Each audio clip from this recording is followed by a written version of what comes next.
Hello, friends. This is Pastor Bob from Peace Chapel. I want to thank you for looking in again today. I want to do a little Bible study with you about an illogical, maybe an unimaginable breakthrough prayer that maybe you wouldn't normally categorize as a breakthrough prayer. And we're also going to address the question, when is it okay to give up? In the parables of the Lord, it seems like we should never give up on prayer. Like the parable of the persistent friend in Luke chapter 11, where we read this famous passage, "Ask and it will be given unto you. Seek and you shall find. Knock and the door will be opened unto you." Or the persistent widow parable in Luke chapter 18, where she was appealing for justice from an unbelieving judge, and she had to persist and keep asking, and finally she got what she asked for. But there is a time when it's good to give up, and that is when your way has failed. Like in Luke chapter 15, the wayward son, he turned away from the loving father, and his way failed miserably, and it was time to give up, and he had to get back to the loving father. But we never give up on prayer. There is a famous king in the Old Testament that I heard recently a few times, where he faced a 3-against-1 invasion against his country. 3 countries were converging and were going to attack him all at once. And then he prayed these famous words to God in 2 Chronicles 20, verse 12, "We do not know what to do, but our eyes are on you." By the way, God defeated all 3 of these armies without this king having to do anything. But there's times when we look up to God and we say, "God, I don't know what to do." And that's when you give it to God. "I'm just looking to you, Lord."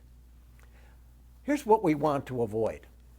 The lazy river syndrome, like you're in a big inner tube floating down a river, just going with the flow, just floating on your own with no direction, no options, no plan, no protection, going with the flow of the world around you towards maybe waterfalls, maybe rapids, maybe rocks.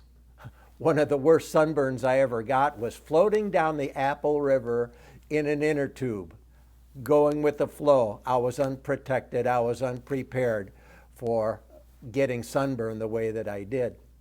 And like this king in 2 Chronicles, or the wayward son in Luke chapter 15, when you've gone too far on your own, pray that illogical, maybe unimaginable breakthrough prayer, "I don't know what to do, but my eyes are on you."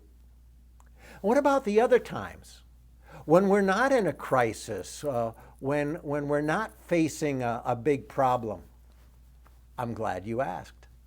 Jesus gave us the perfect 7-point outline prayer, 7-point outline to pray in his Sermon on the Mount in Matthew chapter 6. And here's that outline. Now, you're not in a crisis, but it's still good to keep praying. Here's what he said. This is the outline, my paraphrase. Acknowledge God, not like the people in Romans chapter 1 who did not acknowledge God. Reverence God, like it says in Micah 6:8. It pleases God when you walk humbly with him.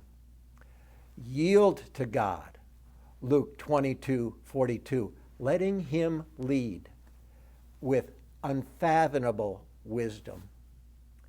Ask of God. Now, John 15:5 says, "Without me you can't do anything." He wants us to go to him as his source. Accepting God's mercy. That's very important. 1 John 1:9, understanding that his forgiveness gives us audience with him.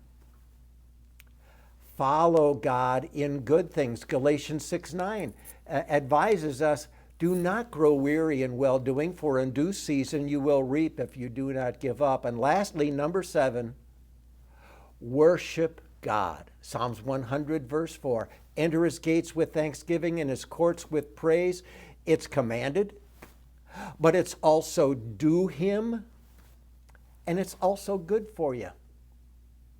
Now, using the king's prayer from 2 Chronicles, I'm going to tell you a story of Paul and Donna Pifford, who faced a great deal of anxiety and fear when I believe they had a reoccurrence of cancer. Paul was diagnosed with cancer, and he was dealing with a lot of pain and surgeries and a very grim prognosis.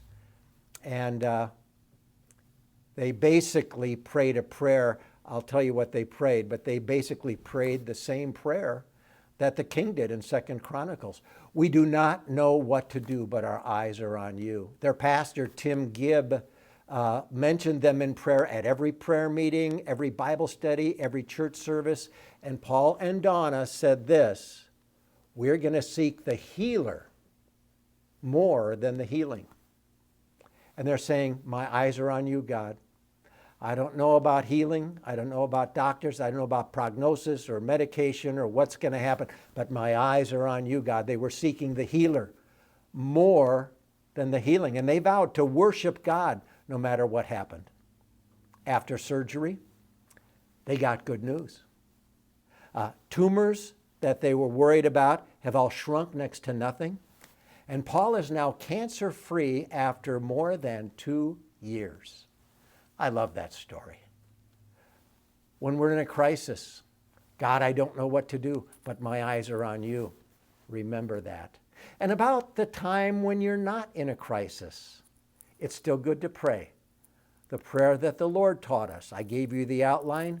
Here's the prayer. Pray it with me, will you? Our Father, which art in heaven, hallowed be thy name.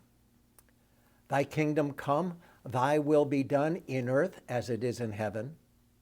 Give us this day our daily bread, and forgive us our debts as we forgive our debtors.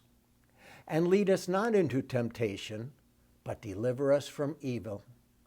For thine is the kingdom and the power and the glory forever. Amen.